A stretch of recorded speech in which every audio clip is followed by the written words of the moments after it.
Aloha, and welcome to part 2 of Sonic the Hedgehog 2. We are playing Aquatic Ruin Zone with Tails only, because it is an option to play the game as only Tails.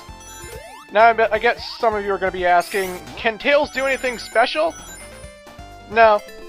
Not yet, anyway. Not in Sonic the Hedgehog 2. In Sonic 3 he can, but in Sonic 2, he's pretty much the exact same character as Sonic. He spin dashes, he jumps, he can roll down loop-de-loops and stuff. The only difference is, he isn't a hedgehog, he's a two-tailed fox. He cannot fly, but he will later in the series, but not yet. Even though, like, if you have Tails with you as Sonic, you see him flying all the time, you can't actually fly in gameplay. Kinda lame. And we're back underwater, and if we start drowning, there's the traditional drowning theme. As always, you have to find the bubbles that surface and breathe in that air to survive.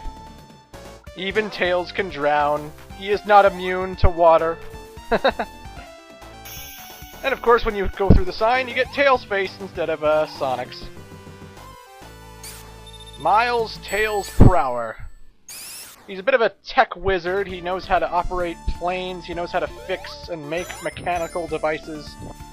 He's the real calm, logical guy who idolizes Sonic more than anything else in the world. He loves Sonic. I hope not in a sexual way, but definitely in a platonic friend way. He loves Sonic to death. He wants to someday be as good as Sonic. Though a lot of people would seem to think that Tails is as good as Sonic, if not better. How many Tails fans are watching this video right now? I must ask. But I digress. Aquatic Ruin is pretty unique because if you take the higher pathway, you don't actually have to touch the water at all. This is one of those levels that are like, there is water in the level, but you don't actually have to go under it to get through the level. There's a whole bunch of different multi-paths that you can take to survive, and I love that, because I don't like going in the water, you know. The music is also epic. And here's Dr. Eggman. In order to make his fight even that much simpler, as soon as the totem poles pop up, jump onto them, and stay on them, and just keep taking a jump at Eggman every now and then, while making sure you stay on the totem pole, and you'll be fine. If you didn't climb the totem pole, obviously the spears that he's shooting out of them you'll have to use to climb up to hit Eggman with. It's a fairly easy boss fight though, and you shouldn't have a problem doing it. Anyway, that's Tails on his own. He's pretty okay. We won't be seeing him until Sky Chase, which is later, late in the game, but, you know. Till now, let's go back to Sonic alone, because I like playing with just Sonic. I don't like having Tails interfere and hit guys when I don't want him to, or just being a really annoying nuisance following me the whole time. I like being Sonic by myself. Can you blame me? And this is Casino Night Zone, which introduces an element of Sonic that continues on even to this day. And it's the pinball, the bumpers, you know. Pinball has become a huge part of the Sonic games. I have no idea why. In Sonic Heroes, there's a pinball section. Many of the levels in these games are pinball sections. In fact, one of the games is called Sonic Spinball, and in Sonic Spinball, it's pretty much a gigantic pinball machine that Eggman builds, but we'll get to that game later.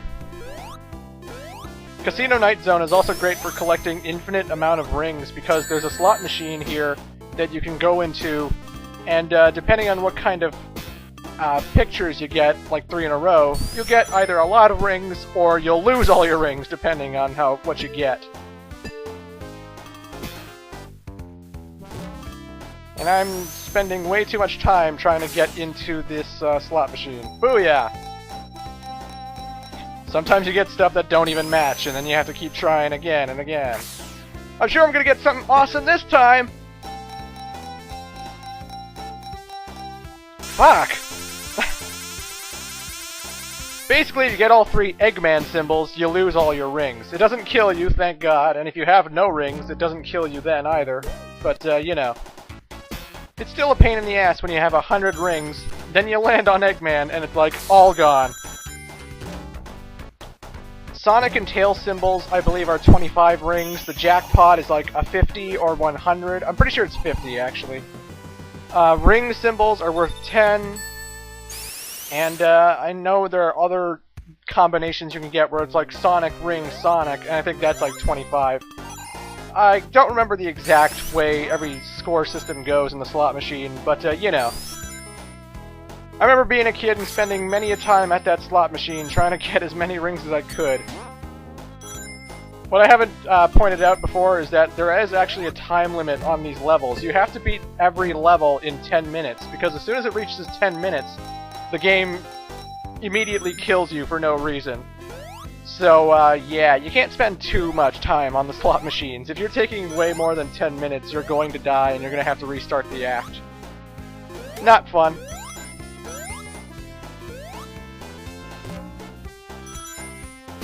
The Speedy Shoes return, and as always, they make the music that much faster and hyper-active awesomeness. I'm just saying random words now. I don't know.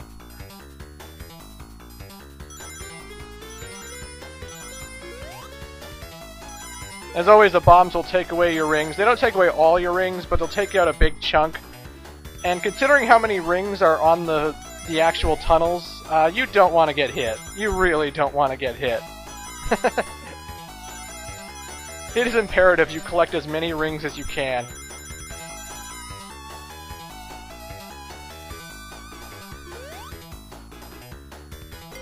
Cool!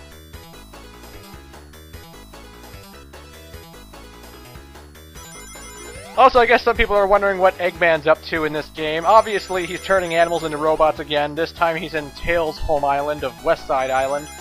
But this time around, Eggman has now built a gigantic space station called the Death Egg. I kid you not, it's called the Death Egg, and it looks exactly like the Death Star from the Star Wars universe. Only it has a mustache and eyes like Eggman does, because he loves his face, you see.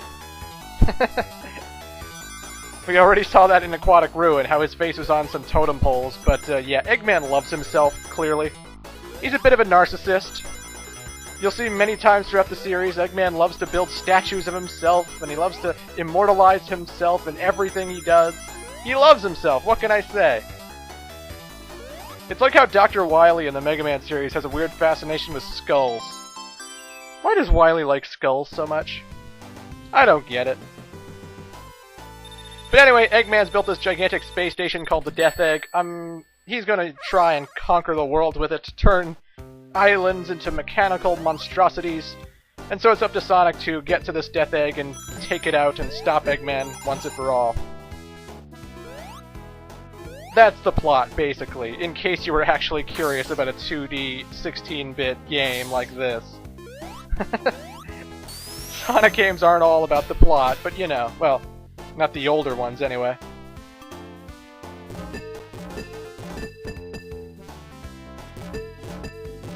I don't know why I was trying to get to the slot machine, but it's in a very odd position to do so, so eventually I was just like, fuck it, I quit.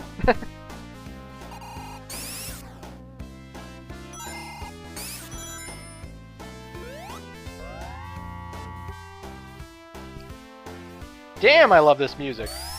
I love this game. I love everything about it. It's the most amazing game I've ever played. I can't stress that enough. I love this thing. It brings a huge smile to my face every time I play it. My mother could die and I'd still play this and smile. Well, I wouldn't go that far. Here is an actually challenging boss fight if you don't know what you're doing. Basically, there are flippers you can use to bounce yourself into Eggman, but at the bottom of his ship is electricity, and if you run into it, it will shock you and damage you, so you don't want to flip right directly into Eggman. Generally, going from the bottom is a bad idea, because whether he has electricity or he's dropping those ball spikes, you gotta watch the fuck out. What I like to do, he stops when he goes directly above you. He stops so that he can drop the ball on you. As soon as he stops, spin dash up the wall, try and bounce on his head, and that's how I do it. I know you can use the flippers and the bumpers to bounce on him, but I always found that quite treacherous and hard to do, so, you know, I wouldn't advise it.